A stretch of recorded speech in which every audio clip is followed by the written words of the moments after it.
Magandang hapon again, Malacañang Press Corps, and we have another press briefing. Kasama natin ngayon ang mga kinatawan ng National Commission for Culture and the Arts or NCCA para sa nalalapit na selebrasyon ng 20th anniversary ng National Heritage Month sa Mayo. The NHM is an annual celebration pursuant to Presidential Proclamation number 439, series of 2003, signed by former President Gloria Macapagal-Arroyo, led by the NCCA. This year's theme, called Heritage, Change, and Continuity, will highlight heritage as an innovative field to achieve its objective of preserving products of human creativity. To promote this, President Ferdinand R. Marcos Jr.'s administration is exerting efforts through the NCCA to preserve our cultural heritage. Sa katunayan, maraming inihandang aktibidad ang ahensya sa iba't ibang bahagi ng bansa para ipagdiwang ang ating mayaman na kultura. To further discuss the celebration of the National Heritage Month, we are joined by NCCA Chairman Victorino Mapa Manalo and Executive Director Oscar Casaysay. Good afternoon, gentlemen. We start with Director Manalo, please. Chairman Manalo. Thank you, Daphne. And good afternoon to our co-panelists and friends from the media. Good afternoon. As Daphne had said, since 2003, we have been celebrating National Heritage Month, or NHM, every month of May. By virtue of Presidential Proclamation number 439, signed by President Gloria Macapagal-Arroyo. As a country, we have been steadfast in safeguarding heritage as a way of preserving and strengthening Filipino identity. In fact, in Section 15, Article 16 of the Philippine Constitution, the state is mandated to conserve, promote, and popularize the nation's cultural heritage and resources. This emphasis is made because of the primordial role of heritage in fostering nationalism and uniting our people. The National Commission for Culture and Arts, as the national government's primary agency in the preservation, development, and promotion of Philippine arts and culture, leads not only in popularizing and protecting our tangible and intangible cultural heritage, but also in coordinating the whole of government and whole of society approach in commemorating NHM. This year's celebration, the 20th time that we are celebrating NHM, coincides with the 125th anniversary of Philippine independence and nationhood as Asia's first republic. The theme that we have set for this year is Heritage, Change, and Continuity, highlighting the dynamic nature of heritage as a field that continuously innovates so that it can achieve its objective of preserving products of our history and manifestation of our history and of human creativity. In addition, our theme for this year highlights 4 subtopics. These are sustainable heritage management, which points out that this topic points out that the potential of heritage in driving sustainable development and maximizing social, cultural, and economic benefits is critical. No? Second, heritage science, which pushes the boundaries in using innovative and creative interventions in understanding heritage. Third, intangible cultural heritage by examining intergenerational transmission.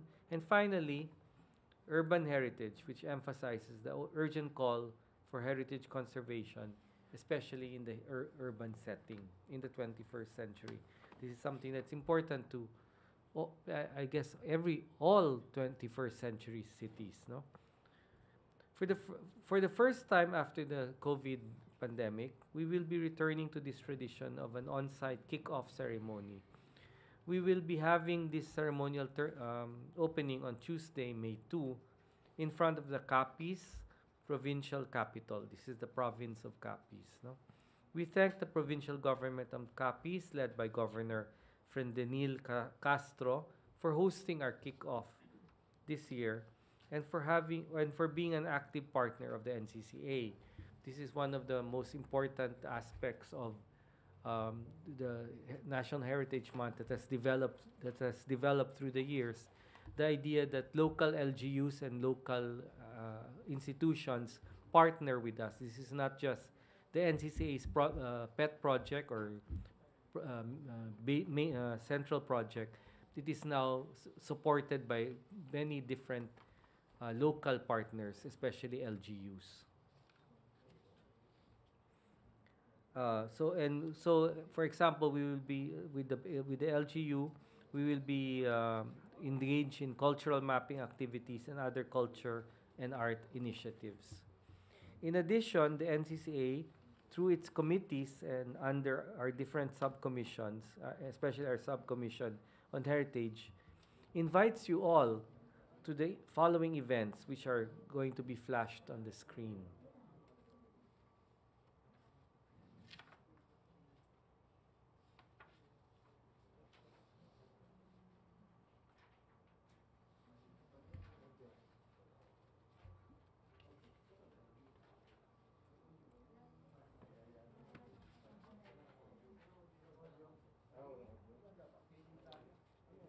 This is Panay Church, is it? Or Capiz Church?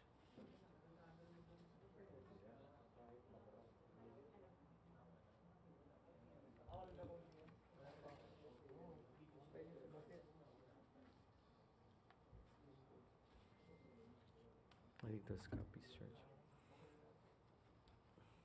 Okay.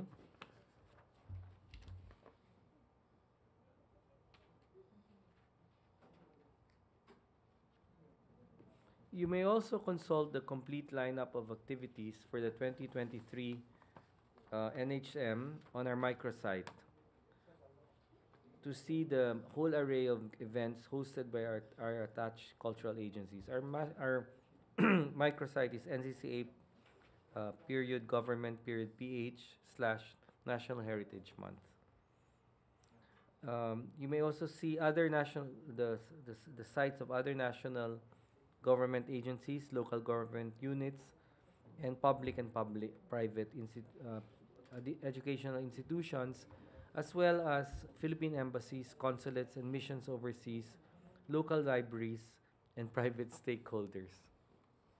At this point, we wish to acknowledge the contributions of the Department of Foreign Affairs, the Department of Education, the Commission on Higher Education, the Department of the Interior and Local Government, the Civil Service Commission, the National Library of the Philippines, and the Filipino Heritage Foundation.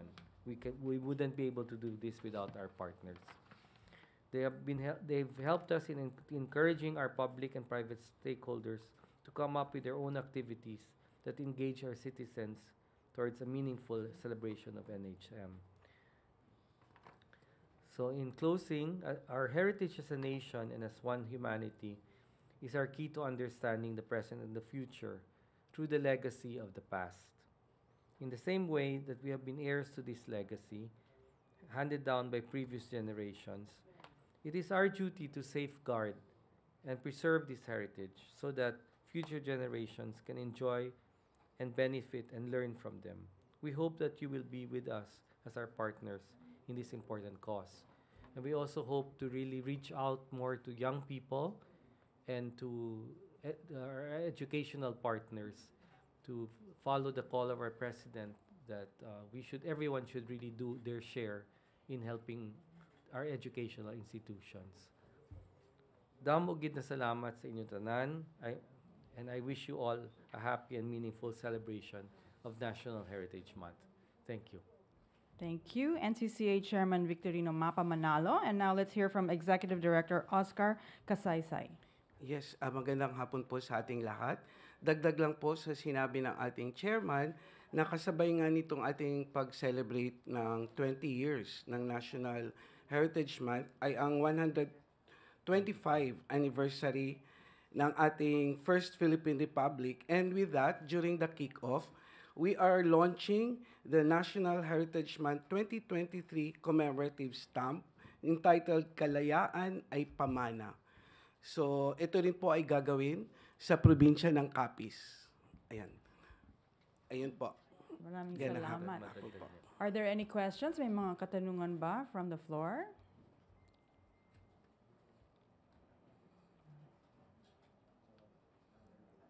Okay, Ace Romero, Philippine Star. Quick question na po. Kasi since we are in a country where people are concerned with their economic needs, no, their everyday needs, food, water, shelter, etc. So how do you convince the public to appreciate cultural heritage at a time when most people are concerned with their livelihood, especially now we're just recovering from the pandemic?